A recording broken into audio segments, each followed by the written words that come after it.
Oh, hey, Alice. It's good seeing you. You are making a habit of showing up on time. That's good. You're not late for a very important date as usual. But it is a very important date, and I'm glad you made it on time because we got Damn Sam in the building, and and we also have the powerful and great Evan Carpenter joining us as well. I don't know about that. Hey, it's good to be here. Sam has a show coming up at the Pressure Bar, Yes, sir. June 17th with the Villains. Yes. Why don't you tell us a little bit about the Villains? We're a collective out of Antioch of singers, creatives, rappers, producers, just a bunch of people with a bunch of different talents. And it's just been a pleasure to be a part of for about 4 months now, I believe. That's pretty much as long as we've been working together, about 6 months, and then officially became a villain about 4 months ago. So That's what's up, man. You like, do you guys work well together? Is there fighting? Man, not even a little bit, dude. It's like some of the smoothest creative process that I've experienced in the studio, just working with these guys. Just been fucking awesome. They're all very talented people, and it's in a way where your bad ideas can get better, because you can filter them through very people who can see things on your wavelength, and then your good ideas shine because there's people to positively reinforce that, and let you know, yo, that's like, because when you really like have a good connection with people and you can match their, you've like spent that time like developing that relationship, it's like you really know when they actually fuck with something that you've made, and you can it's kind of like a more efficient form of communication. Yeah, it's like once you get to know each other, you're not bullshitting each other. Like you're be honest about what you like and what you don't like. And in one sentence you can pretty much sum up or figure out how that person feels, and they might say, oh yeah, that's pretty dope, but if you know them super well, they might be meaning, that's kind of not that great, because Yeah. you know how they communicate, you know what I mean? And if it's really really good, you know that they go, yo, I really fuck with that and that, like, because that's how they Yeah. typically express that. So it's like, it's the better you get to know somebody, the more efficiently you can kind of just figure out, all right, they're really fucking with that. All right, they're not really fucking with that. All right, maybe I should try something different here, and maybe Yeah. Yeah. Everyone's kind of got their own language about shit. Yeah. So you've been releasing a lot of music recently. You got a lot more coming out. Yes. Your next single, Fight Club, is out later in June. So it's a project. Fight Club is my the bad. project, but yeah, a single from Fight Club. Got you. Yep. Right on. So that'll all be released sometime later in the year, I guess. And towards the end of June, and then the single is coming in the next week or so. That's what's up. Yeah. So Fight Club itself towards the end of June, definitely fully released, and the single, there's gonna be a couple coming in the next couple weeks. Hell yeah. How long you been making music? I've been I've been recording myself on like shitty Windows XP computers since like I was 8. Hell yeah. I went by Young Rock, YUNGGROKK.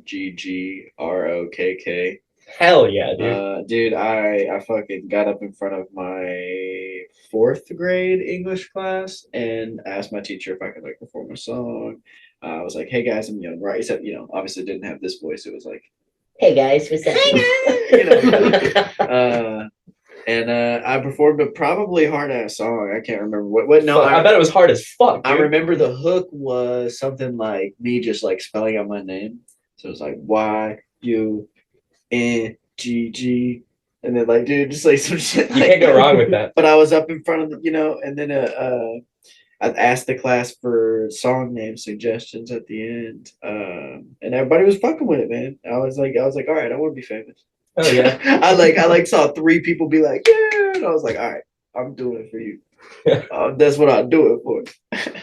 You got a good sound, man. Thank you, I told you earlier, like I reached out to you because of Free Hasbulla. The shit slaps. No lie. I'm also a big Hasbulla fan. Like I've been keeping up with him for years. Ever since I like watching fights. Like MMA is pretty much the only sport I keep up with. Yeah. And like I found out about Hasbulla because of Khabib back in the day. Yes. And yeah, he's a wild character. That's ironically, like like my like pipe dream, like bucket list goals is to have Hasbullah sitting here. Bro. He don't even speak English, but like, let's go. Like, hello. it'd be lit, dude. Dude, he is fucking the coolest. I feel like I tried to find all the coolest footage of him to use for that music video. But man, he's just fucking hilarious, and it is fun to watch him like play UFC 4. Have you seen him play with? I think the fucking I don't know what they're called, the Nelk Boys or whatever, or that one guy. Oh yeah, I know his face, but I don't know what they go. I've seen that podcast before, Milk Boys.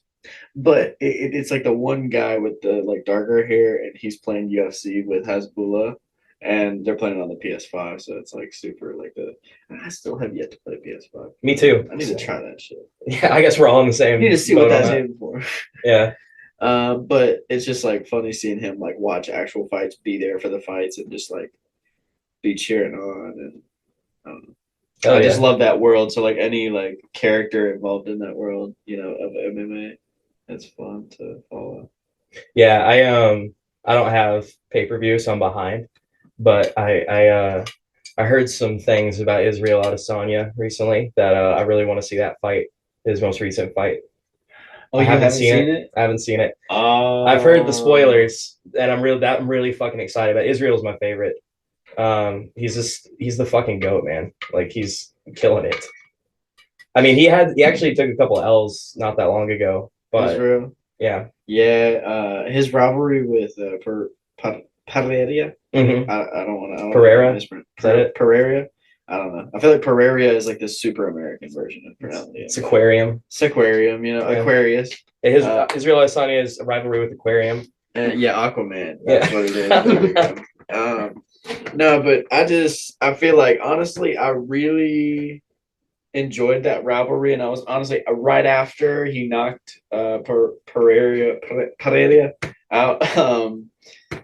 The most recent fight they had, I was like, dude, I lost. If Alex had won, I would have won like $7,000. Oh shit! I had a fucking parlay that was like just a long shot on there, and you know sometimes DraftKings will give you like boosted odds and shit. Dude, I had like a fucking dude. I was walking home from work, and I was watching the fucking thing, and I was like, man, if this happens, it'd be sick as fuck. It'd be crazy. And all that had to happen was one of the least. Like, you know, on the rest of the parlay, it was like really unlikely, you know, I forget all the exact. But this one was like pretty much a toss up.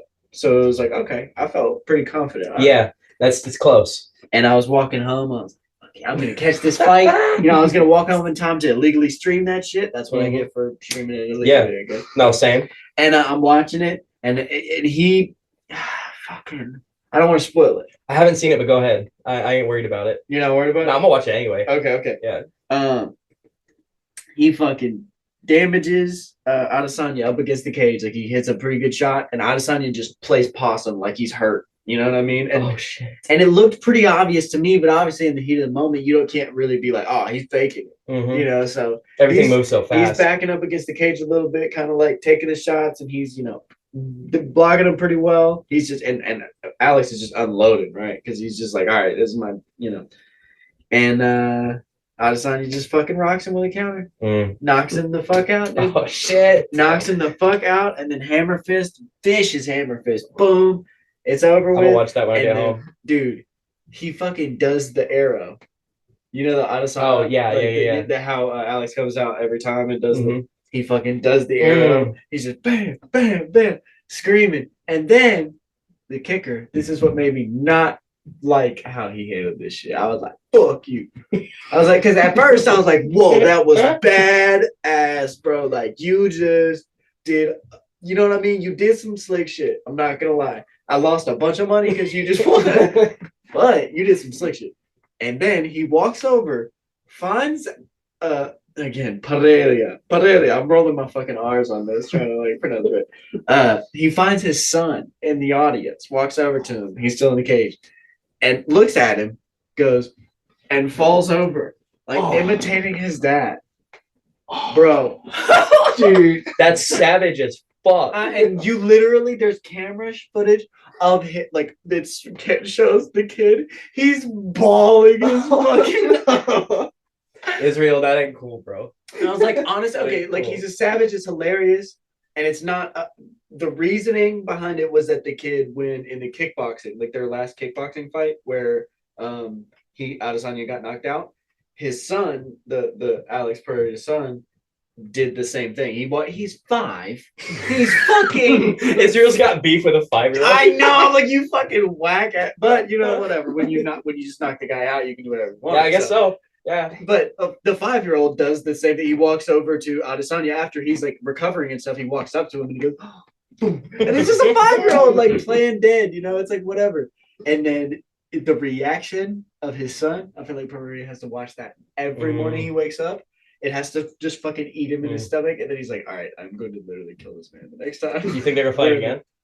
It's 1-1 now, Adesanya right? refused to give him an instant rematch. He said you have to climb through the rank, which is pussy shit. Because you know what I mean. I feel you. He granted him an instant. Pereira granted him an instant rematch when he beat him in the first. You know what I mean. UFC match. So they're 1-1 now in the UFC. in the UFC. Okay. So in kickbox, no, they're. Fuck, I'm like tripping. How many times have they fought? So they fought in kickboxing, I think 2 or 3 times. Okay. And Pereira won each time. Oh shit! I didn't know that. Yeah, and so it was like a arch rivalry by the time he got to the UFC. And the only reason why Pereira instantly got a shot in the UFC is because he had a history of beating Adesanya. Gotcha. It was kind of that storyline of like, this is your big bad fucking, the fucking boogeyman from this league.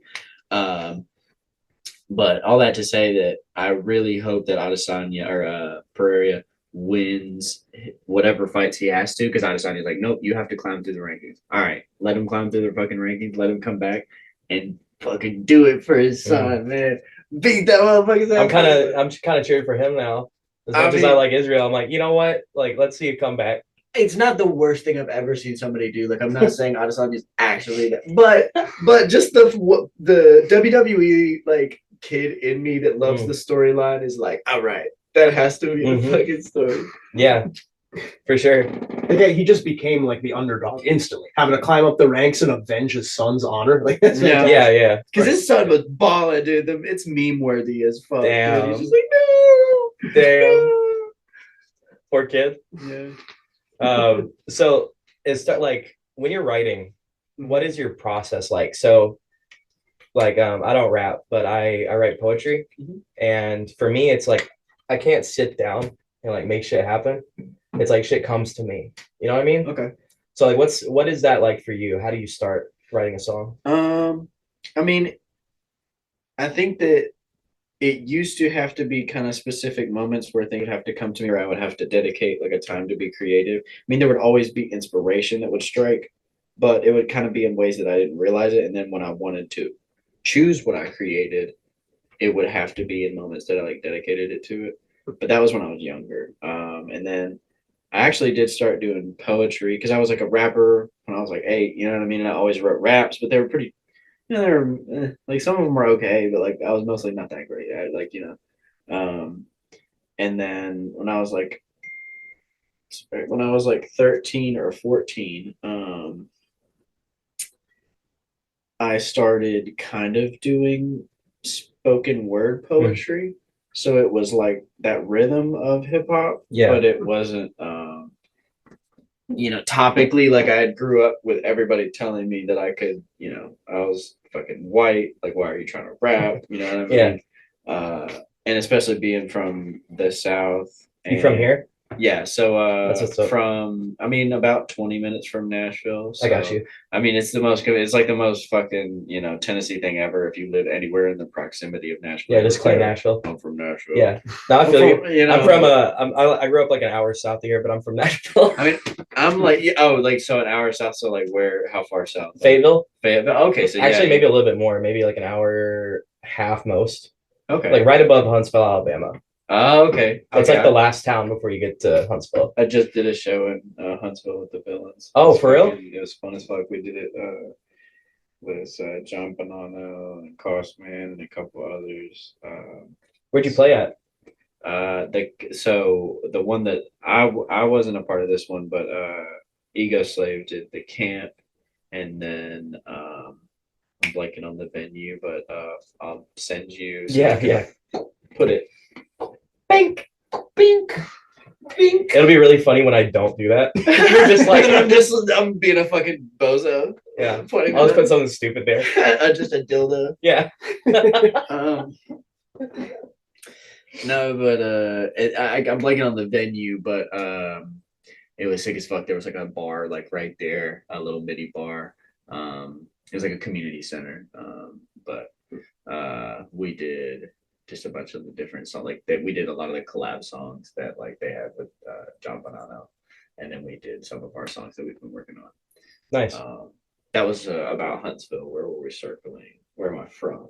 You said you're from an hour and a half. Yeah, Fayetteville. You said you're like 20 minutes. Yeah. So I'm from like a Bethesda. So it's like, Okay, yeah. definitely like now it's a little bit more like gentrified and like, or not gentrified is not the right fucking word. It's got more like fucking neighborhoods and shit. Before, when I was growing up, it was mostly just like a house here and there, and it was like farmland and shit. I got you. And then now it's like a lot. Yeah, everything's coming up now, like becoming super like there's a shit everywhere. It's ridiculously bougie for what it is. I'm like, I mean, it's beautiful though. I mean, but the homes are selling for like an insane price, and they're ugly as fuck in my opinion. But it's just like just because it's in Bethesda, it's like fucking. Yeah, I feel you. So sorry, back to process. Like it used to be like something had to come to you. Yeah. And then now I feel like it just. And this is not endorsing psychedelic usage, but I just feel like I'll endorse psychedelic usage. I mean, I will in a more nuanced way. Yeah, I feel you. Just don't want to but say in this, I don't want to disclaimer because of this. Like don't do it to just be like a fucking creative person. Oh, I got you. Yeah, I feel like since I mean, pretty much since I was like 17, I've just about once every month or 2 months, I've probably tripped on a semi-regular basis. You know what I mean? Sometimes a lot less than like, there's been times where maybe I would go like 2 or 3 months without doing it at all. But essentially it's been like something that I've just really felt like mentally has been necessary. And it's like, hell, if I rely more on that than alcohol, or whatever. It's way better choice. I do drink also, so I'm not saying that, but we got pretty fucking shit faced last night. Yeah, what was y'all drinking? Just beer. We went to this shitty dive bar called Franz. Shout out to Franz. I'm not talking shit about it, but it's a fucking dive. Shouts out to Franz. Never been there, but it sounds. Yeah, it's lit. Yeah, shout out Franz East Side, man. But yeah, we're just drinking what fucking PBR. Oh yeah, PBR like Coors Light. Classic. Okay. Yeah. But yeah, sorry. Derailed you. Creative process, psychedelics. Yeah, like so because of that, and I mean, I do psychedelics a lot less frequently now. I would, I mean, I would say legal, only legal psychedelics. I only partake in the legal ones. We're gonna get you canceled by the end of this episode. But shit, just because of that, I feel like there has been so much like it mentally, like I've pretty much opened myself up to that creative realm, I guess you could say. That sounds like no, I know exactly what you mean, bro. I mean? Like I just feel more open to creative ideas because like I've seen some pretty silly shit. You know what I mean? Like I've seen some not silly, but like I've seen some pretty like reality bending shit. So that it kind of makes you question if any of this. So it's like I'm a lot less susceptible to canceling my own ideas, and I kind of let the weirder shit flow. If that makes sense. Sure. No, yeah, I think what that can do for you is like we all have this innate potential in us. And it's not that you have to have psychs to get there, but like once that egg's cracked, it's like you can't stop this flow from happening. Like it's like it just once you open that door, you can't close it. Like it's just always open. It just rewires everything. Yeah. From that first time, and then I mean it's only further rewiring from subsequent times, but even from that first time, unless you just totally reject, I feel like there is a portion of people that just totally reject the experience and go, whoa, that was like not real, fucked up. Like I you know what I mean? Like fought the trip essentially and didn't So I feel like there are a certain category of people who came out of it just as closed-minded, Oh, sure. but I feel like the vast majority would have to be like, all right, this is like you said, the egg is cracked. Mhm. Like unless you just stayed so hard in your shell the Yeah. first time you did it that it didn't crack at all. If you and take you're- take enough, you can't fight it either. Right, Like it'll exactly. just fucking if you take happen. enough, it's just blunt force Yeah. cracking that how up for you. Yeah. Have you guys ever done DMT? Man, so I'm legally. actually not like I've done DMT several times, and the last trip I had, like I've had some really awesome experiences, but the last trip I had like makes me not think maybe this is something people should do. I'm like, it's a fucking thing. Like basically I'm convinced like acid and mushrooms, they change your perception, you know? They make you see maybe even like I hesitate to call it a hallucinogen because like Alex Gray, I don't know if you guys know who Alex Gray is. All the Tool album art, Yeah. that guy did all that shit, which is very DMT shit. Yeah. And he describes it not as hallucinogens, but as entheogens, which basically like I think that translates to in Latin or something to like inner God, something like that. Like basically saying it's not a hallucination. It's like You're tapping into in, something actual. tapping into something divine, which is or supernatural. Right. Like collective Because arguably unconscious. any psychedelic could be what'd you say? Entheogen. Yeah. But I guess DMT would be more directly. So yeah, so I think mushrooms and acid change your perception. And like so for example, when I take mushrooms, I see shit in more detail. Like I'll be looking at my hand and like see it in like all the little marks in my hand. And it's like I don't ever see that acute except when I take like it actually makes my vision sharper. And like it'll do minor things like that to like adjust the way you perceive things. Like something I've experienced several times tripping mushrooms is like having like a fucking telepathic connection with the people I'm tripping with, where it's like we're reading each other's minds. And like I don't know, like you can't just put that in a box. I think that's a big part of why the government doesn't allow this shit, because it doesn't have an addiction rate and it's been used to cure PTSD or treat PTSD in like a major way. So like you don't give me the fucking argument about it's illegal because it's bad for you when they push nicotine and alcohol on us. It's like you can get that fucking anywhere. Yep. And it's like if the government gave a fuck about your well-being, those would be the things they ban and not psychedelics. But I think there's a big reason why they don't want you to have it, and that's because it opens up your mind to new possibilities. Starts making you question the shit that you're put through every day and the things that it is strong in the way that it can't kill you. Well, okay, I take that back. You can't overdose on acid physically. You can overdose and melt your fucking brain forever. I would say, like if you took like a whole vial of acid, I guess liquid acid, just drank it, gonna have lasting consequences that are not good for right? you. But you're not going to die. Yeah. You might as well be dead, but you're not. There's a story of this chick that snorted a line of crystal LSD, thinking it was something else. Thought it was coke or meth. Yeah, and she was found face down with her nose bleeding, taken to the hospital, and had like a serious fucking psychotic break. But she's alive. Yeah. I mean, for better or worse, she's kicking. I mean, So- I think that there's a certain threshold probably for a strong enough dose to where, I mean, you might get lucky and your brain might somehow be able to navigate it, but I feel like there's a certain past a certain point where like the things that you would be experiencing and like the things you would see and have knowledge of, it's almost like the forbidden fruit or something. Yeah. Like, how can you ever tap back into Being a this human. world? And it's Yeah. kind of almost like kind of a punishment Mm. for that, because it's like you were ungrateful for your human Oh, experience. for sure. It's like in you the need weirdest way. Like, You need like some humility when you take the kind of things, not just yeah. like, oh, I'm gonna go balls out. And if you go balls out, like I say, that's that indirect punishment from whatever guide you're. It's like, yeah, well, you're gonna have the craziest time trying to readjust back into this world that you were given. This because life's a trip too. So it's like you wanted to fucking escape that and trip this fucking hard. All right, well, now what are you gonna do about this trip? Mhm. How are you gonna get back there? Yeah. I like for years, the only way I smoked weed was in a bong with tobacco. So like I would Yeah, what's that called? mook.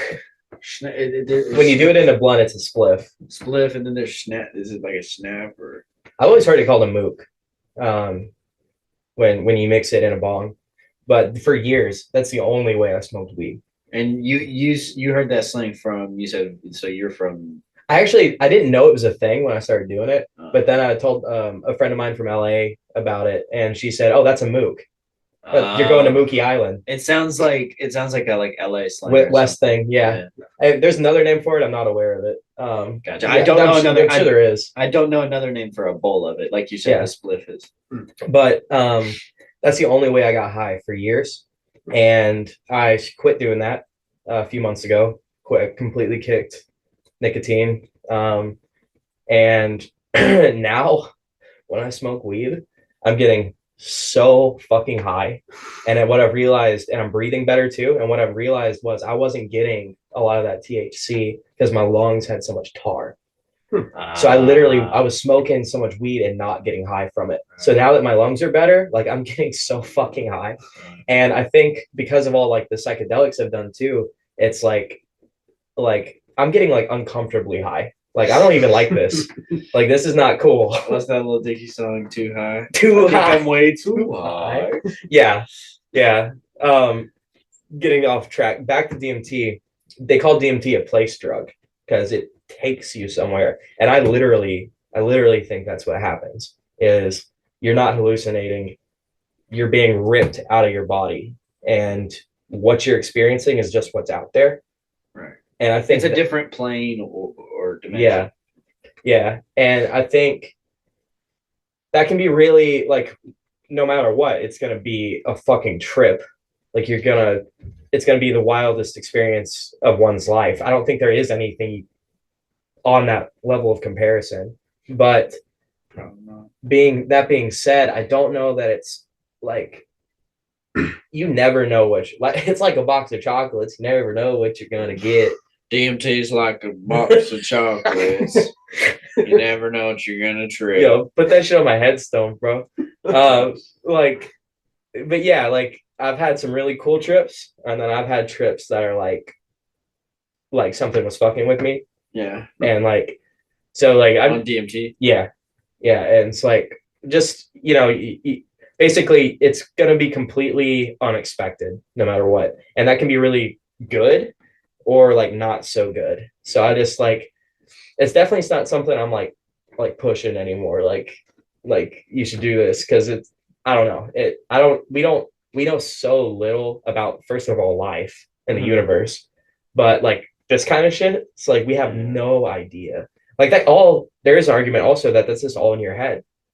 I don't think that's what's happening. Well, it's the shared experiences that make me. Okay, so I know what you're talking about. Yeah. And DMT both is salvia. Yeah, salvia. Yeah, salvia is fucking crazy and too. The amount of shared visual experience, like visceral visual experiences, where like elves that look identical. Yeah. You know, that have these common characteristics, and people that are from two different parts of the world and have no reason to have these common thoughts or depictions. And like on salvia, the common depiction of like becoming a pencil and becoming the pencil lead, and like it's just these very, very specific shared like feel, like you could feel it on the drug. Yeah. And like it's like I feel like that points to the fact that like that kind of defeats that what you had just said. Yeah, for sure. Not what you had said, but the argument that it's a hallucination. Yeah, not only that, but I can't remember his name right now, but the guy who wrote The Spirit Molecule, DMT the Spirit Molecule. Yeah, well, I can't remember his name either right now.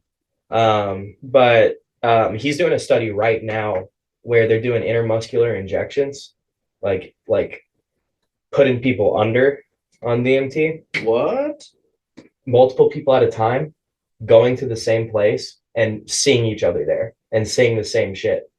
So like that really defeats the argument that it's a hallucination. And it's cool because we're getting clinical studies on this now where it's like they're like mapping it out Like, Oh yeah, they're mapping the DMT realm. fucking wild shit. That type of shit. It's like the fact that they're making a fucking shared map. It's like, dude, because you said you wouldn't necessarily recommend everyone, dude. Like now, Yeah, I right? don't even know if I'll ever do it again. Because, like I said, I mean, I could get into it later, but like I've had some really profound life-changing trips. But the last time I did it, basically, like I completely broke through, and I was in this place where it was like white and black checkers, like tile, and like in this room, and like there were like cracks in it, and I could see like outer space outside. So I'm just in this room in space, and there was like vines coming through like the cracks in the floor and the walls, and there was a big fountain in the middle of the room. And I kind of like you don't have a body when you do this, so like my consciousness just kind of moved over closer to this fountain, and I was just like looking into the water, and then all of a sudden I felt this thing. I never saw it, but it was like getting closer, and then finally it just like washed over me, and it was like so euphoric and amazing, and um it was such a powerful experience that I was like losing myself, like I was losing who I was and getting wrapped up in this thing, like I was joining like a hive mind, like I was becoming one with this thing. And what's really wild is I had the most profound sense of deja vu, like, oh shit, I've met this thing before. And I was just sitting there like wrapped in this thing. And then like the part of me that was still me, like just like a grain of sand was left of me.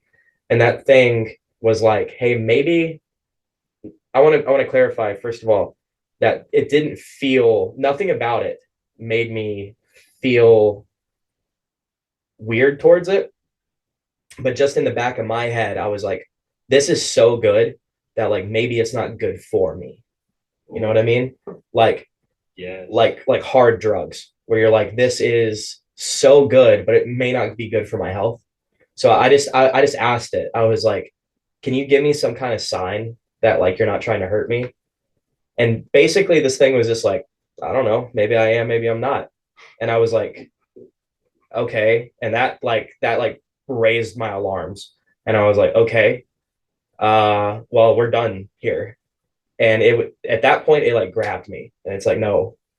And I'm like, okay, fuck you, now we're fighting. So I was like, I opened my eyes at the height of this breakthrough trip. I ripped myself back into reality, and opening my eyes was just as bad because everything I was seeing was like laid on top of my room. And like my friend was sitting next to me and he has like eyes popping in and out of him all over the place. And I'm like freaking out. And I'm like, this, okay. So as soon as I did that, I started immediately to lose memory of it. Like, Wow. everything I was feeling, I started to forget it. Like I was learning all this shit and now it's going away. And I and remember I mentioned that I'd met this thing before. Mm-hmm. So I'm like, this thing's making me forget about it. But I've met this thing before, which means this has happened before. And I just forgot about it. So I just started like, I was like trying to ground myself. I was like, me, like I exist. And saying that like in real time, like backed my visuals down. Like the visuals stopped, they were less intense. And it's like I was like, your ego back. yeah, I was like, man, like I understand now that like that was spell casting. Like I'm manifesting myself, and like literally just by speaking it, by uttering it, like I'm making it more true. And so I was like struggling with this thing, and I realized I'm going to forget all about this if I don't tell my friend about it. And that's when I'm telling the story, like that's mostly what I remember is me telling my friend about it, not the experience itself. So I started telling my friend who was sitting there, he had done it right before me, had a completely different trip. But I started telling him about it, and I'm like, dude, there's like this thing that like engages with humanity, and I'm not so sure like it's good for us, but it's like trying to take over who you are and like absorb you. And he's just like, you're fucking crazy. And like he eventually like calms me down. But yeah, that I don't know if I'll ever do it again, just because that was such a like fight or flight, like fight. It felt like I was fighting for my life, basically. Now, you know, don't not do it because I say that, but just be conscious that like it's not always a good thing. Like you can have some really bad trips with that. Um anyway, that was a rant. I apologize. That was super fucking interesting. I got a follow-up question for Yeah. you. So the way you talk about it, where it's like you felt yourself being forced to forget it like that, it feels a lot like dreams. Do you think there's any connection to like dreams and, you know, that kind of, what'd you call it, entheogens? Yeah, I felt at the time that this thing was trying to make me forget, but there's also like a good argument to be made that you just can't be on this plane and like understand those things. Like some things are beyond like human comprehension. So like trying to fit all of that back into your mind is like maybe just that's the problem. That's why I started forgetting things. So it's hard to say. I don't know. Yeah. I mean, I guess you could also make the same argument for dreams that it's like someone is showing you something and you just cannot remember that when you wake up. But then again, some people do remember their dreams, so I don't know. Bro, what you had said about like it's kind of like too powerful, or you said it's too much for you to know, so you kind of process it, but you don't remember it. That's how I feel a lot of times about things and bits of wisdom that I get on nitrous. It's like whippets or whatever, what have you. Yeah, very profound. Yeah, I know what you mean. It's just like some of the revelations and some of the perspective changes and some of like the ways of seeing things are so, I feel like a lot of times like it's like, oh my god, I just discovered the key to fucking it. And it's not like, it's like literally the thing you realize, you know it to be true. You're like, oh, this is like the cheat code. Like, oh, like this is how you see things. Like, and then as soon as it's over and you're out of that wall, you kind of remember it. You remember its essence, and you go to think of writing it down or expressing it, and it's just gone. And then you put 3 words to it, and it's just those words make no sense. Yeah, they mean some truism in this realm that makes sense, but it's like the thing that you realized was in this like, and it for some reason, I mean, obviously I've had some of those moments on LSD and psilocybin, but it's happened most often, and I feel it makes me feel so silly, but nitrous. no, yeah, I've heard many stories about it being like a very profound experience. It's just I will realize things that like I'm like, oh, like I've never had this perspective shift before this strong, and then it's weird. Nitrous is super interesting because it's actually like it's cutting off oxygen as far as I know. So what you're experiencing is like a near-death experience while it not killing you. Yeah, if you seize or fish, it's a near-death experience. So that makes me wonder, like, maybe that's just what we're gonna find out when we die, and you're just getting like a taste of that, you know? Don't they say that DMT is like the chemical your brain releases when you die too? Yeah, when you're born, when you die, possibly when you dream. It's active in the minds of rodents like all the time, which they theorize. They know this because they're like dissecting live brains. So it's theorized that that's true of people too, but they just haven't dissected a living person to figure this out. Well, duh. I mean, Yeah. it's not like okay, because no, not saying duh what you're saying, but I'm saying duh that humans would probably have it because if a fucking rodent has it, well, what are they, Ratatouille? All they're just fucking yeah. I used to know a guy that extracted DMT, like manufactured it, and a guy. No, yeah. For the record, but and like it's in everything. Like what you do is you get like a tree bark. There's Hawaiian, Mimosa hostilis is the tree bark, but it's like purple, like a deep purple, and you extract it from that, but you technically can get it from like a lot of things. Like it's in a lot of things. It's just most potent in that. It's the most concentrated to where it's feasible to consume it because if you got it from something else, you would have to consume so much of Yeah. the, I think that's something how it goes. Because isn't there like isn't it usually extracted from like the toad? So that's 5-MeO DMT, which It's is different. it's slightly different. It's more visual. I've never done 5-MeO. It's a slightly different compound than DMT. The DMT that most people think of, it also has like a more chemical name. I just can't remember. But 5-MeO specifically is what you get from toad venom, which you can synthesize that too. What would you say is the most accurate representation of like the DMT realm? Would it be the toad venom or would it be? I've never done that.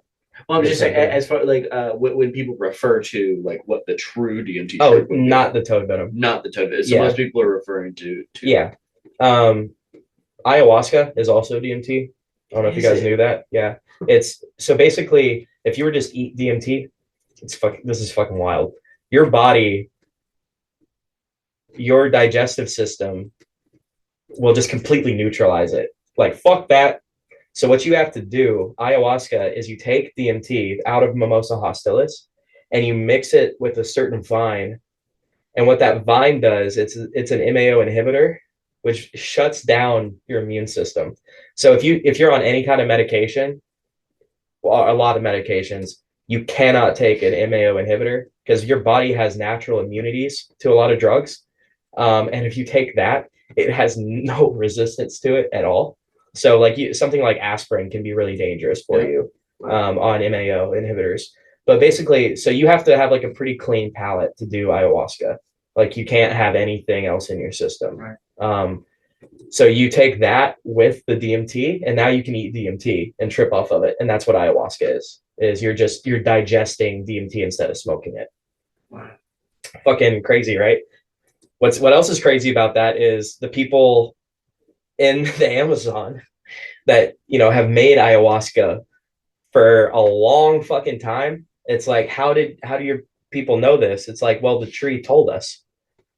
It's like, oh shit, Because they're tapped the fuck in with Yeah. nature, man. yeah. That's what we need to be on. Life is a trip, man. It's a fucking Life like you is- said it earlier. Life itself is a fucking trip. It's so wild.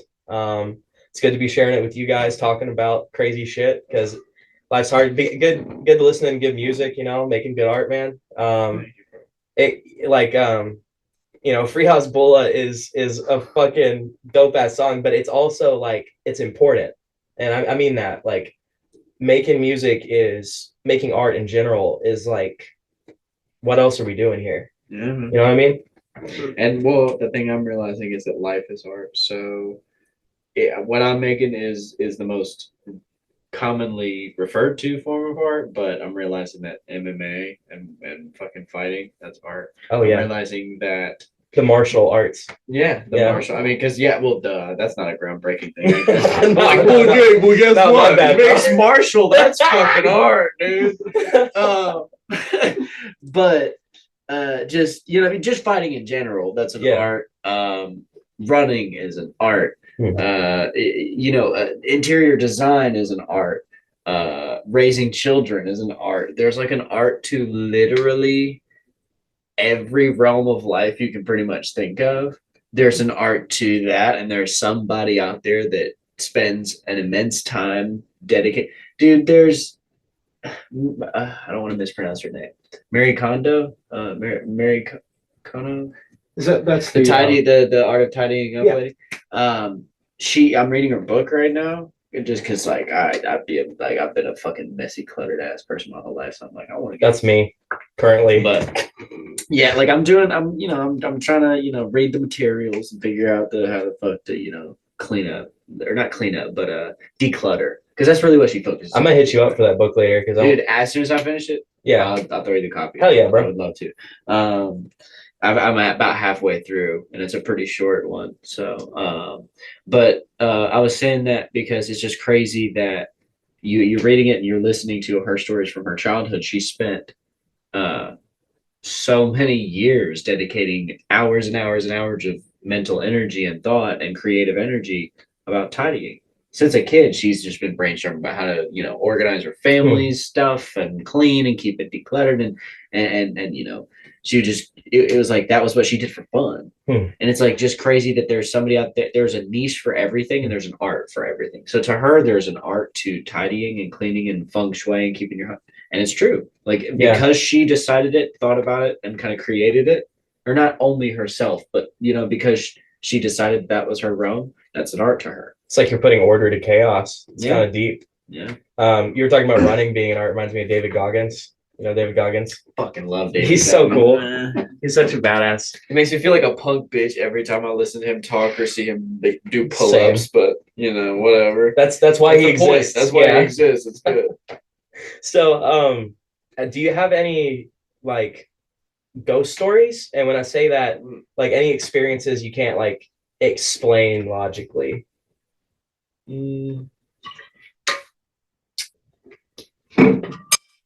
I wish I would have thought about this before. If you need a sec, we can put Evan on the spot. Yeah. Dude. See, like, I never had any kind of really, truly supernatural experience. Like, I've had weird stuff happen, but it's like it wouldn't even be entertaining enough to talk about here. It's like, well, I put something down in this room and then it was in the other room. Like that kind of silly sort of thing. I've definitely talked to people who had some cool stories though. So I'm gonna fire back your way. You got any? I got. Yeah. I mean, I thought I was in a relationship for 3 years, but it turns out I was just with a cunt ghost. It was just, I don't know. Damn. Just a ghost, a shell of a person. Yeah. Damn. Wow. That's deep as fuck, actually. Don't get fooled. That happens. Sometimes you can be in a relationship with a cunt ghost, and you never know. You weren't actually dating no one at all. Yeah.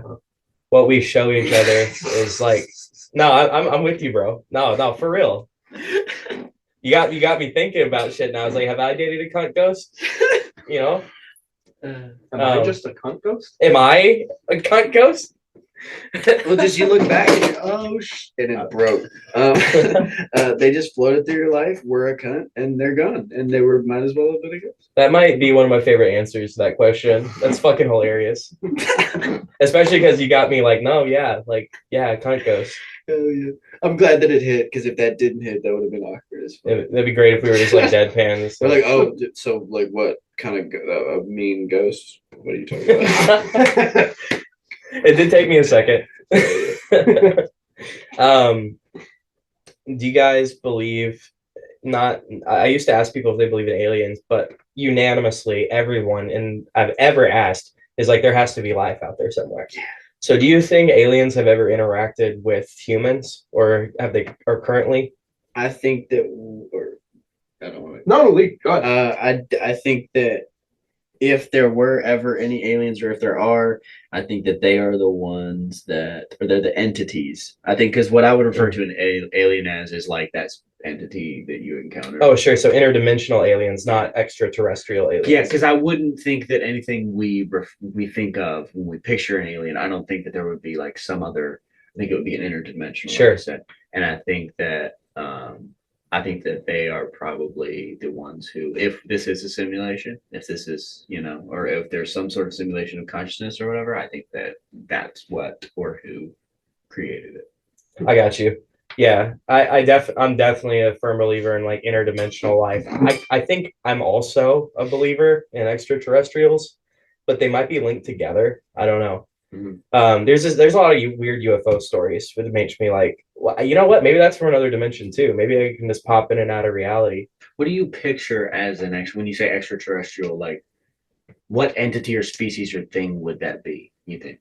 It's hard to say. I don't know, but you think a thing that walks, or do you, or like, are we talking like more like matter?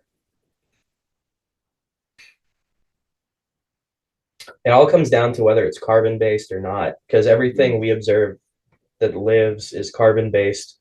And if it doesn't need food or water, I don't even know if we could classify that as alive, right? Because everything we know needs heat, water, and it's made of carbon mostly. So if it is carbon based, it probably would breathe and walk. Like have wet limbs. I'm not totally like counting out like I'm not saying like little green men or like grays, Mm. but like there are a lot of weird UFO stories. Oh, And absolutely. that makes me wonder about like shit from another dimension. Like we were talking about Bob Lazar last night. Like Bob Lazar to me is like one of the most like What is that? oh, Bob Lazar is he worked at a branch of Area 51. There's a great Joe Rogan podcast where he had him on, but he worked on a UFO. And it's a pretty out there crazy story, but like there are like people that analyze, like not only has he passed like polygraph tests, which are like kind of easy to do, like lie detector tests, but he's also passed like micro expression analysts, like people who just read people's face to see if they're lying. And most experts agree that he's either telling the truth or he thinks he is. Right. So which is fundamentally the same thing if you're Yeah. analyzing it, the only without empirical evidence. Sure. It's like fundamentally, if he fully believes it, he's not lying. Yeah. So plus the way he talks about it, like everything's compartmentalized, like where like the people working on it don't talk to each other. so they're not there's allowed to leaks talk. or common knowledge. And he also talks about how they specifically gave him information that he knows to be false just to see what leaks where. That who did that recently to discover? I think Elon Musk recently did that with Twitter Oh, really? or something, where he disseminated like some false, insider info Just to see where his rats are. and then he fuck is that. A lot of governments have done this historically. We know this is true about like nuclear information when they were working on nuclear technology. Very similar thing to what Bob Lazar is describing about the UFOs. Like everyone working on the nuclear shit, they were given false information and like they're not allowed to talk to each other about it. So the way he describes it like makes it sound really legit. So Bob, yeah, definitely look that up if you're interested in UFOs. Like Bob Lazar is like the fucking gold mine for Did he write UFO a shit. book or if he did, I haven't read it. like he just does interviews? He came out in the 80s, Lazar, 70s, 80s. probably. I don't know. He says so he knew where they were testing these. They were flying them. They're like U.S. agents flying these things. And he knew where they were flying them at because he worked there. And he took his buddies out there with fucking camcorders, which like there is footage, but it's kind of like you can't fucking see very well because it's dark out, right? But like, which is feasible for the time because back Sure. then it was impossible. Yeah. Like there's definitely something, right? But like basically they got one night they're all out there looking at this shit, and then they get surrounded by SWAT. And it's like they knew you were fucking around out here. Dummy. Yeah. So Whoa. after that, they like tapped his phones. They obviously kicked him off the project after he got caught. And he says that someone ran him off the road, tried to kill him. So he immediately went to like a Las Vegas news broadcasting center and he's like, I got the story of the century.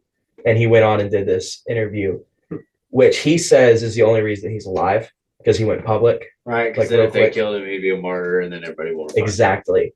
It looks more suspicious to kill Bob now, whereas like you could just discredit him and act like he's a fucking crazy person. Which is the most, by far the most safe route to do. Oh, sure. If I knew some shit, Alice, I'm telling you, I'm coming here and I'm telling everyone immediately. That's probably why I'll never know any of the big shit. Also, like no one's ever gonna tell me shit because I cannot keep a secret. I don't want to end up on the pod. So. Yeah. Speaking of knowing big shit, just like a month or two ago, there was another whistleblower who said that they have like a UFO on a U.S. base. I think like the whole theory was like they have a craft where it's made up of some kind of element that we just don't even know about yet. So I mean, it's still going on, man. We still got Bob Lazar's out there. Yeah, he describes like it having like a anti-gravity field, like basically if you were to try to punch it, like your hand just like fly, you can't touch it. Like, and that's what makes it like zip, zip, zip, zip, zip, zip, because doesn't have a jet engine, like a combustion, like propelling it. It's like shifting Jesus. matter around it. So like it doesn't experience any drag, whether you're going through air, water, or space. It's always moving the same constant speed. Then at that point, are you even interacting on the same dimension? Fuck, man, I don't know. You know, at that point, if you're doing like you're basically defying this dimension's physics. Yeah, it's like, are you moving, or is everything else moving already? Or do we just not understand? Well, and then there's a thing with a polarity, not polarity. But there's some principle, hermetic principle, that basically says, well, if there are these dimensions, then at the same time we're occupying all of them. We're occupying none of them and all of them at once. So, I guess in that logic, if you had something that defied this dimension's gravity or physics or science or whatever we understand, that simply means that we're blending from another dimension and interacting with that dimension on this one. Oh, interesting. I don't know. Yeah, if that makes any sense. I kind of get what you're saying. Yeah. Like the existence of technology like that would mean that we've changed or shifted dimensions. Yeah, I see what you mean. That like I think there's like other dimensions in terms of like we're three-dimensional, so like just another layer of space basically. Like Neil deGrasse Tyson has a thing where he talks about like if you stack stones on a piece of paper, eventually you run out of room on the paper, but then you can just start stacking up. So it's like it'd be like another dimension of space, but I think maybe there's also like alternate dimensions, like where it's it's three-dimensional still, but like just not this place, Right. This is just like a high thought I had one time, but like I was just thinking, like, why is there not nothing at all? Like just nothing, period. And it's like the fact that there's something, like the fact that something exists kind of intuitively tells me that everything exists. Like, I don't know. I don't really have any evidence for that at all. No, I mean, yeah. That's just kind of like a stoner thought I had one time where it's like the fact that it's not just blackness, like just complete nothing, kind of tells me like everything you could possibly conceive of and more exists, like infinitely. Yeah. So maybe there's like every possibility, like multiverse type shit, plus other dimensions of space as well. Ways of thinking that and perceiving reality or existence that we haven't even thought of, but it's that dimensional shift where it's like it's operating on a plane we don't even understand. Yeah, that might not even be like a big deal. We just see it that way because we're human. Yeah. And like when we die, it's just like, yeah. So actually, have you ever read like any of the Hermetic principles or you? Yeah, because like what you're saying like sounds pretty like. Oh yeah, I was raised really religiously. I was raised as a Jehovah's Witness. I don't know if I told you that, but I was also homeschooled, so I was like super sheltered growing up.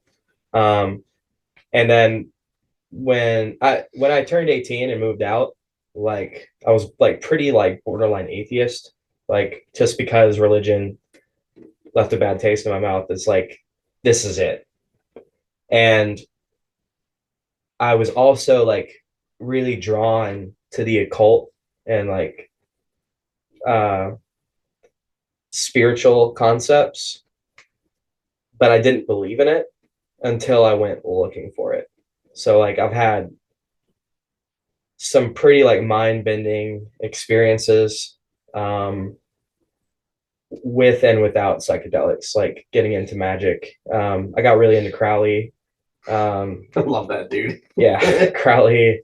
Thelemic magic is something else. And then like Hermes Trismegistus and like the alchemy side of shit.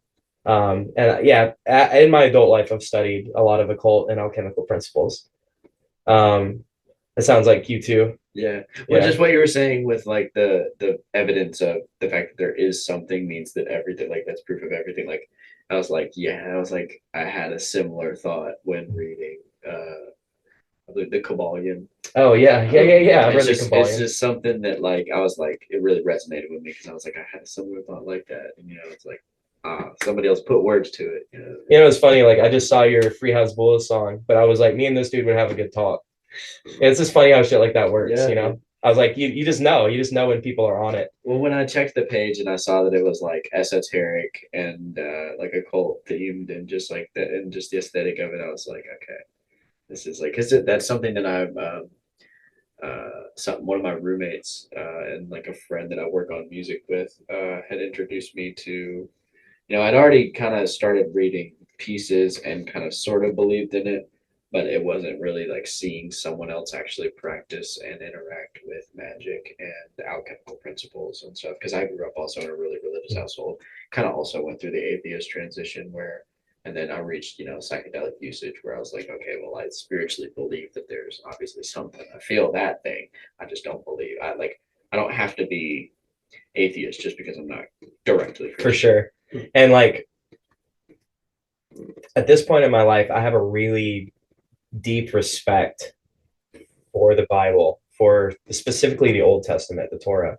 But what makes me so fucking angry is that the people that push it don't know shit about it. Like a lot of Christians don't know shit about Christ or like even like the Old Testament. Like even like modern Judaism, they don't know shit about what that is. And it's like we were talking about this last night, but like people have only read the Bible and been like, no, that shit happened like that for like 500 years. For like a long time, people understood that these were metaphors and parables, and it's not exactly literally true. Right. But it is true if you don't look at it that way. Right. If you like understand that there's some like deeper shit going on than like the earth is 5,000 years old. It's Right. like if you don't think that, if you get past that, like there's so much powerful knowledge in that, and a lot of religious texts. Like all of them have a lot of deep fucking understanding to it. So we touched on this a minute ago, but I want to like get more deep into it.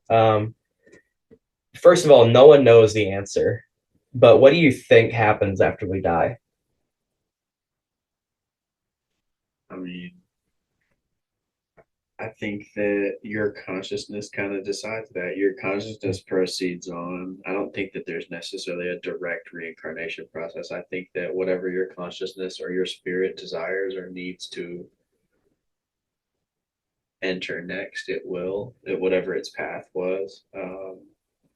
Whether that's reliving your same life again, whether, that's moments where you feel deja vu. Um, I gotcha. So I there's think that not whenever you feel deja vu, that is your consciousness or your spirit has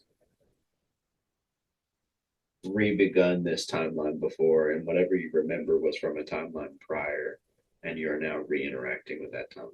I got you. So it's not even that we keep coming back. It's that like you might even live the same life Right. again. And we might come back at whatever we come back as, it's like we come back as energy, I think, and that in your spirit can occupy. That's where like I think that when if you can occupy the wind.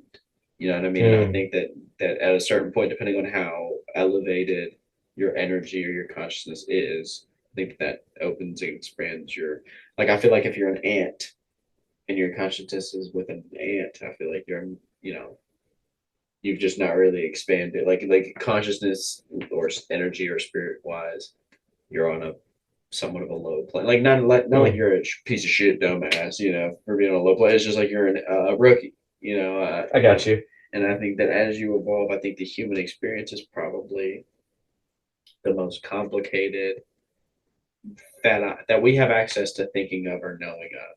I mean, there's other dimensions and spiritual entities that are probably having crazy fucking batshit insane, more, crazy chaotic lives or experiences. But I think the human experience, when you experience that, and you're conscious of it, and you're having thoughts and saying it's because you were absolutely meant to.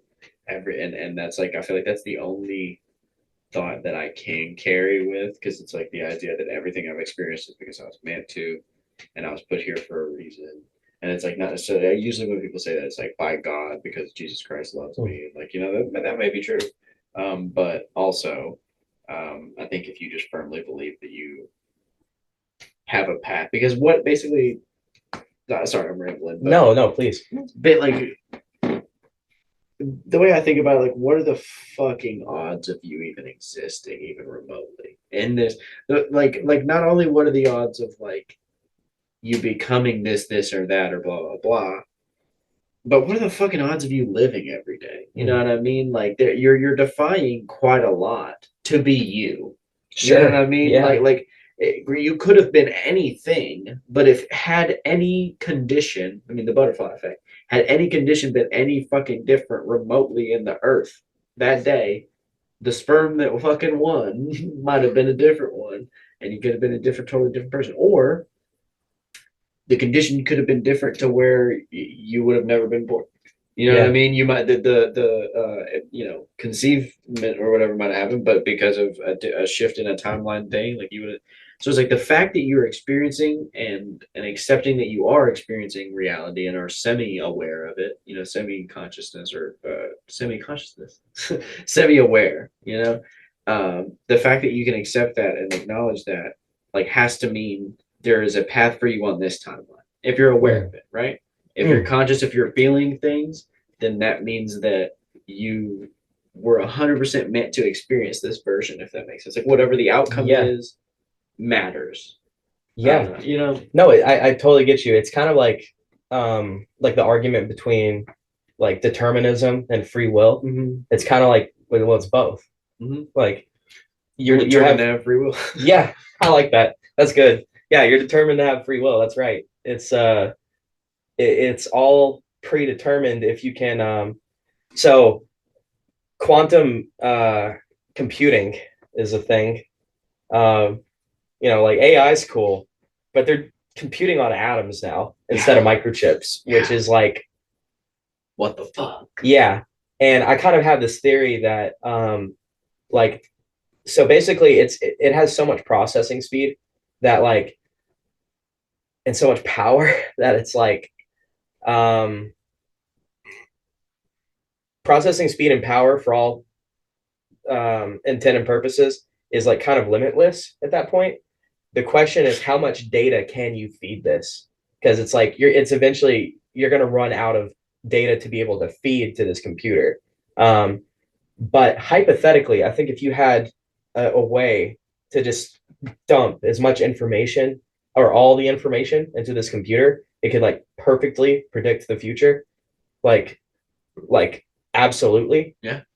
And I have a theory that as technology progresses, what we're going to find out is scrying and divination with tarot, with all kinds of different scrying, we're going to find out is a form of like quantum computation. Like you're basically doing like you're computing off the internet and like getting answers from it. And it's just like a really rudimentary version of that.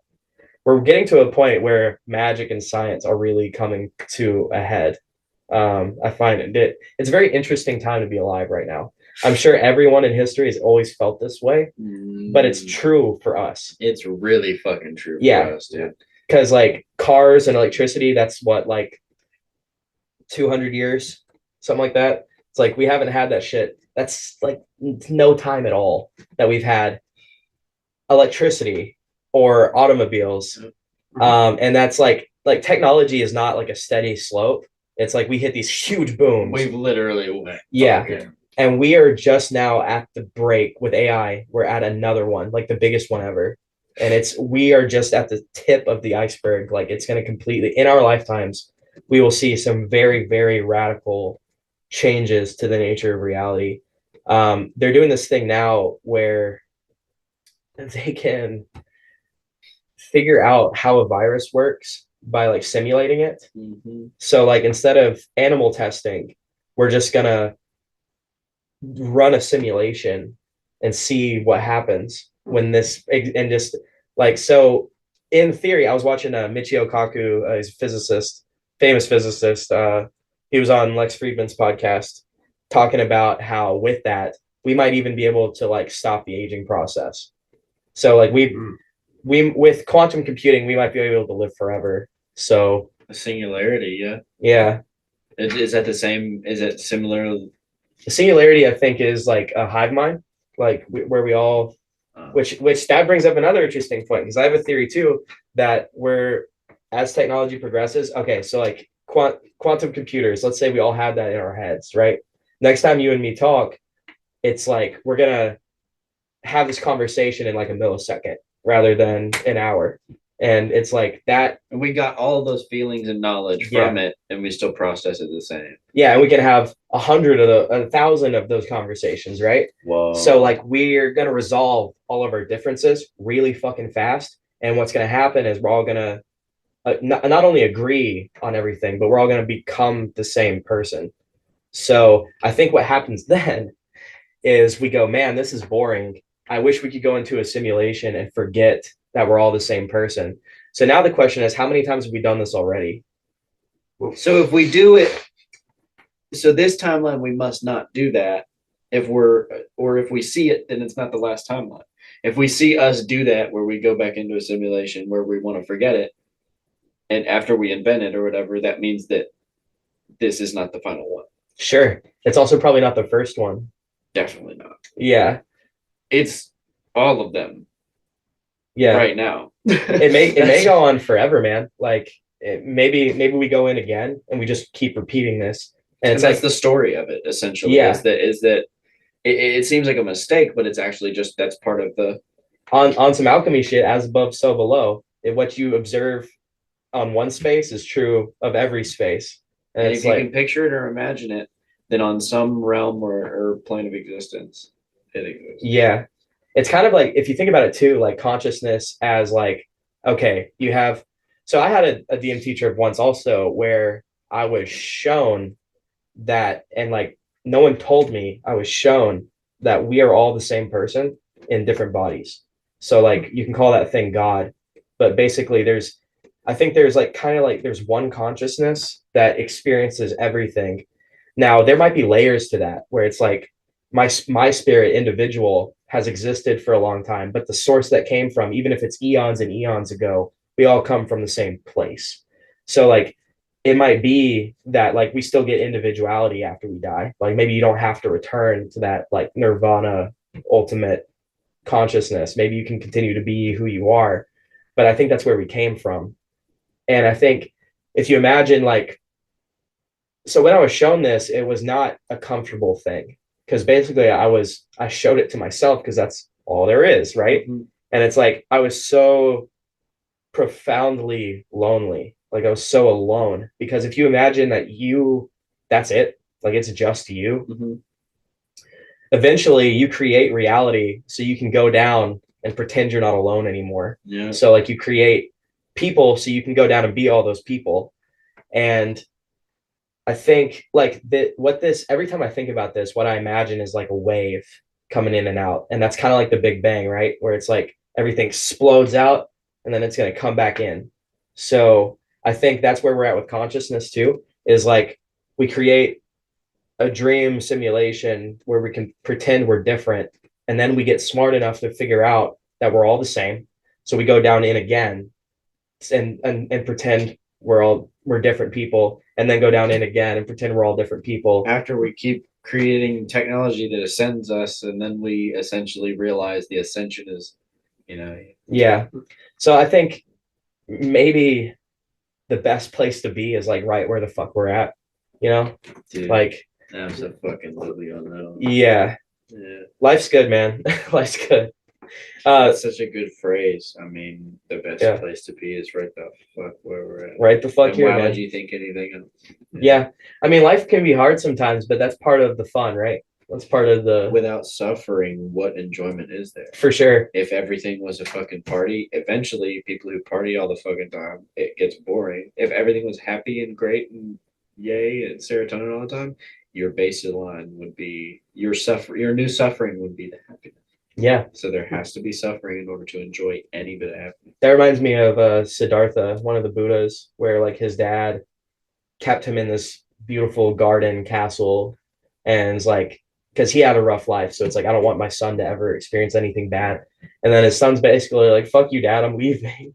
I want to go see some bad shit." Yeah, and that's so true, Because how the fuck do you appreciate that garden and the beauty of anything without experiencing some form or seeing or having knowledge of some form of tragedy. Otherwise, you're like you have no gratitude. It's like you're kind of like not even conscious. Right? Exactly. Yeah. It reminds me of the Garden of Eden. Like the forbidden fruit is suffering. Thank God that fucking Eve ate the forbidden fruit so we could discover difference. Yeah. Because if not, we'd just be. Well, they would have just lived forever, I guess. Yeah. For better or for worse, we got some wild times ahead of us for sure. Yeah, it makes it easier for me. Like that's a big part of why I do this is to have these conversations with different people because it makes the whole thing a little more comfortable for me because this shit like this is what I fucking think about, right? And it's like it's probably because I've got too many drugs. No such thing.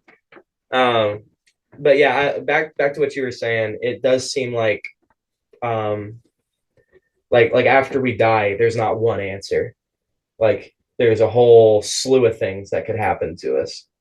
What do you think about the notion that whatever happens to us is what we decide? So basically, it's whatever you die thinking or your consciousness accepts as what death is, you will experience. And then once, I mean, theoretically, that could end or that could be eternity. But if that could end, then you would reincarnate or become your new life. I think that's fascinating. I really don't know. Like none of us do, right? But like, you guys familiar with Zoroastrianism? Heard of this? So it's an ancient Persian religion, predates Judaism actually, predates the Torah, and basically the idea is like it's not one God, but you have like two gods, and like one is evil and one is good, and they exist like apart from each other. So like let's for argument's sake, let's say heaven and hell. They're just apart from each other.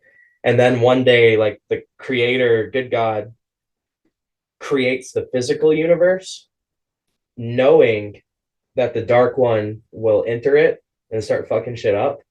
But it's a trap. He lured the dark one in so that he can send his agents down and interact with it and basically try to convince the evil to be good.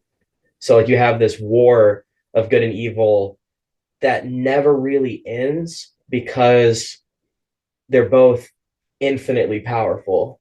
So it's like, whoa. So like yeah, God and the devil. Yeah.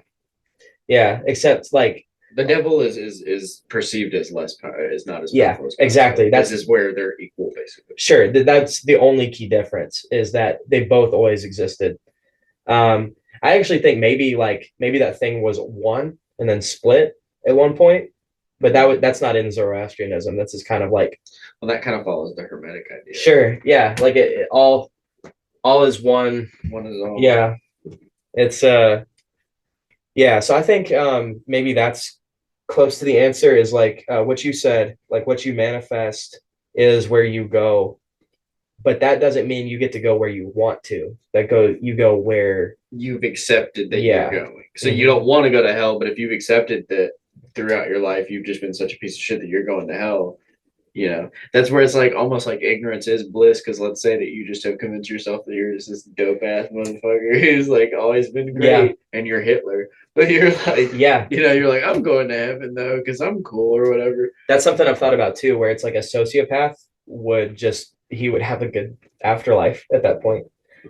But it's like can you blame them? Essentially, I mean, is that not fair? Because if you did firmly believe that you were a good person, then you were only acting upon what you energetically, you know, that's like almost like probably what they tell themselves to be a shitty person. But it's just kind of funny. It just I agree with you. I guess at that point it's kind of like it would come down to like the individual. And it's like, do you know that that's bullshit? And you're just telling yourself that, but like deep in your mind, you know that's a lie, or is like, or you fully in it, like you really believe that really drinking your own Kool-Aid. Yeah, yeah. I think maybe there's a lot of truth to that, where it's like you manifest your afterlife.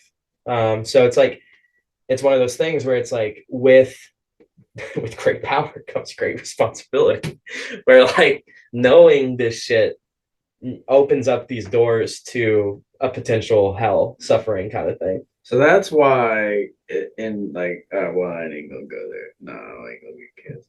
I was gonna say there's one where like you picture yourself with like a bunch of virgins. So Oh, like yeah. I feel like that would be I feel like I understand why they're like, yeah, well, we got a bunch of virgins waiting on us. Because I mean, who wouldn't want to just have a bunch of fucking virgins Yeah. waiting on you and us? Right?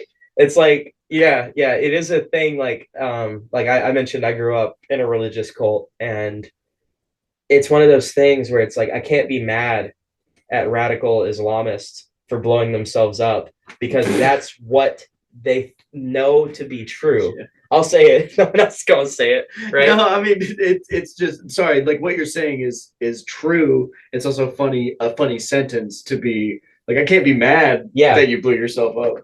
No, like It's just a funny image to be like, I'm not mad at you. They're in pieces. to clarify, like I can absolutely be mad at Islam Right. for pushing this on people, Yeah. for teaching people that that's okay. Same with radical Christians, right? It's like like I'm not mad at the fucking sheep that has been led along. I'm mad at the system itself for being so fucking evil. Well, yeah. And that's like I imagine with Islam, it's a lot like, which I don't know to be fair, but I imagine it's a lot like the higher up like Yeah, the corruption of where it's like the people pushing it actually know that what they're saying is not entirely true. And it's entirely absolved from wherever the like basically any large group or not group religion specifically when a religion reaches a certain point, it's like throughout history it's always been used as almost like a counter resistance to government, and it's been like a way to unify people against oppression and salvation from oppression, and then eventually it reaches a certain size or inevitable level where corruption has to come in, where money, like where you have enough adherence to it, where it's like somebody says, okay, that's dollar signs, that's currency, that's money, that can be converted into power, and then it's inevitably corrupted every time. So that's where any big religion, Islam, Christianity, I heard that too. I was like, I don't know what that was. And I will say that there are some aspects of I would say Buddhism and Hinduism that probably have levels of corruption. I would say that it's less prevalent, I think, based on the foundations of the religion. Oh, sure. I see that. But I'm not trying to give it like a free pass and say it's just that I am not aware of as many or really. I mean, there's an extremist to every belief, but I'm not aware of harm that's been acutely done. I would agree with that. Radical Buddhism or something, whereas radical Christianity has inspired lots of violence. There are like the war Buddhists that like very like turf. You guys know about this? They exist. They're like basically there are certain areas where it's like, this is Buddhism, don't come in here with your other shit. And it's like pushback, like turf type shit. Okay, yeah. But like I'm totally with you. It seems like it's more prevalent in like the Abrahamic faiths, like Christianity, Islam, Judaism. It's like more a thing with that. What do you think the common link there is that kind of gives to where? Because I mean, it would have nothing to do. It's not like I would say like, because Buddhism and Hinduism originated in Mesopotamia, right? Oh, okay. I'm not sure. So the mid.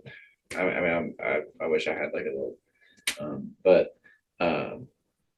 I wouldn't say that it has anything to do with where religions come from, because a lot of religions come from a lot of common places and grow in all over the world. So most religions are pretty global anyway. I would say that I'm trying to. You said Abrahamic, but like I'm trying to think of some sort of common thread. You know what I mean? So at least with Judaism and Islam, Christianity is kind of like a new age thing in comparison, not to us, but like compared to those things. Yeah. And those things are specifically like, let's take Judaism, for example, because that's the one I know the most about. Like it's a nation religion. So like you have the nation of Israel. So it's like, this is our God, and like this ain't for you. Right. So it's like we still see elements of like that in modern Judaism. Not all of them, obviously. There's like some more like progressive versions of it, but you still have very like close knit, like this is our thing. And going back historically, that's definitely a thing where it's like the Canaanites are bad and their God is bad because that's not us. That's our enemy. Yeah. So I think also moving forward in time, like with Christianity, Christianity is like the perfect thing.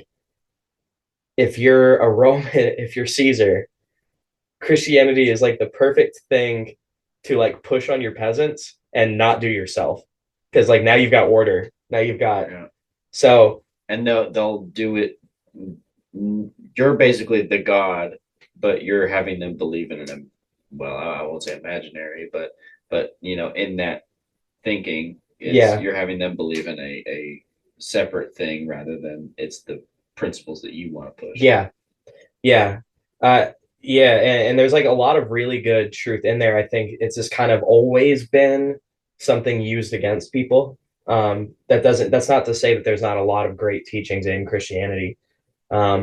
But like it's always been wielded. Yeah, but like kind of to answer your question, I think that these things are made to be tribal, whereas like Buddhism and as far as I know, Hinduism is kind of like a universal thing.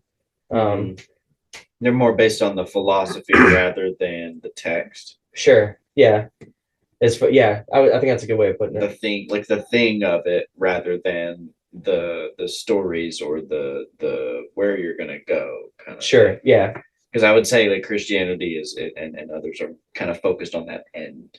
Yeah, right. Yeah, where you're getting to rather than the moment. That's basically like what it boils down to for a lot of people is like that's the motivation behind even following it is the whole text leads up to here's what happens when you die and here's why you need to do this and this so that you get there.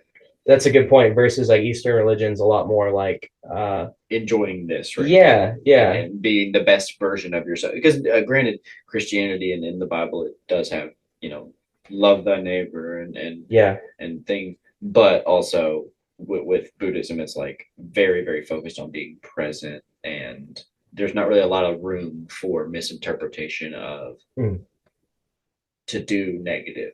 Yeah. Whereas in Christianity, a lot of times you can take portions of the text and wield them to push negative things. Yeah. I think it probably can be done with like Eastern religion too, but it's easier with Western religion. I think with Eastern religions, it's more becomes of a thing that you hide behind. So you're hiding behind a Buddhism or something or a peaceful religion so that you have kind of a mask for your behavior. Whereas like with Christianity, it kind of comes with the territory of, there is violence within the Bible and there is, what I mean? Historically, there has been a connection. For sure. So with that, you're not really hiding behind anything. Sure. Yeah. If you're claiming Christianity, you're not hiding behind much. Yeah. You might think you are, but you know what I mean? As far as like, you're carrying that reputation of that there has been, what is it? Broad. Fire and brimstone. Oh yeah, yeah, there yeah. We go. Yeah, I feel you. Crazy shit, man. I knew we'd have a good talk. It's funny because you're a really smart dude, man, and like the song I specifically like maybe want to reach out to you is like not like it's not the most conscious. Yeah. I was gonna like I didn't want to say like goofy, but it's not like on the type shit we're talking about right now. Yeah, so, no, it's pretty. I typically do a lot. There's not a lot of my music that does touch on these topics, which in the future I definitely would love to more explore. And that comes down to finding a producer that can for sure match that vibe. But that being said, I do enjoy making the like with a lot of Damn Sam songs. I do enjoy combining the goofy. Like I don't take that offensive at all because it's like fun. Like I want you to laugh, but I also want you to think it's hard. Yeah, it's a level of that makes it really fucking hard to like not kind of like be having fun with it, be goofy. Yeah. Like it reminds me of like just what you're describing reminds me of like the baby. He's always got this big goofy fucking grin on his face, and it's like, but that shit goes so fucking hard. Though. And the lyrical content is always it's tongue in cheek because it's like he's rapping about silly shit. He's rapping about the even the way that he fucks women and shit. It's like hilarious. Like with the not slaving down like a wrestler. Like you know what I mean? Like That shit Yeah. is hilarious, but it's also like he's just rapping about his sex life, like for real. He's just rapping. It's like true to life. That's what's important to me. I think is it's like true to energy of what you really experience or what you really feel. You're just expressing it in a bombastic way. Yeah. That's what makes the goofy hard and funny. You know what I mean? When Yeah. you're being silly, it's like you can't. This silly is such a silly word. But like goofy, silly, like what have you. It's like you have to kind of combine those elements, or otherwise it comes off as one note. Yeah, sure. It's like not as hard if you like try to be hard about it. Whereas like if you took yourself too seriously, but it's kind of whack to take yourself too seriously. Yeah, then nobody's laughing at it, even if you have a funny punchline. It's like if you are trying way too hard to be this, you know what I mean? It's like you've got to have a self-awareness to where you don't take yourself that for sure. seriously. Man, on that note, Fight Club, later this month. Is that right? Sometime towards the end of June. Hell yeah. Be looking for them singles. Me and Ego dropping them hoes. Have Cake Flame on one of them hoes. You know what I'm saying? If you took anything away from this, it should be go check out Damn Sam because he's a fucking badass. And then you've got that show at Pressure. Pressure. Fucking. What is it? Pressure Bar? That's not right. Is that right? Yeah, it's I got it right. Pressure Bar. Yeah, Pressure Bar, June 17th. I will see you there, and I'll see you there, Alice. And if you're not there, I'll know, and I'll do violence on you. Thank you again for being here, man. Thank you, Evan. This has been a great time, and we'll see you next week. Oh, give it a dab.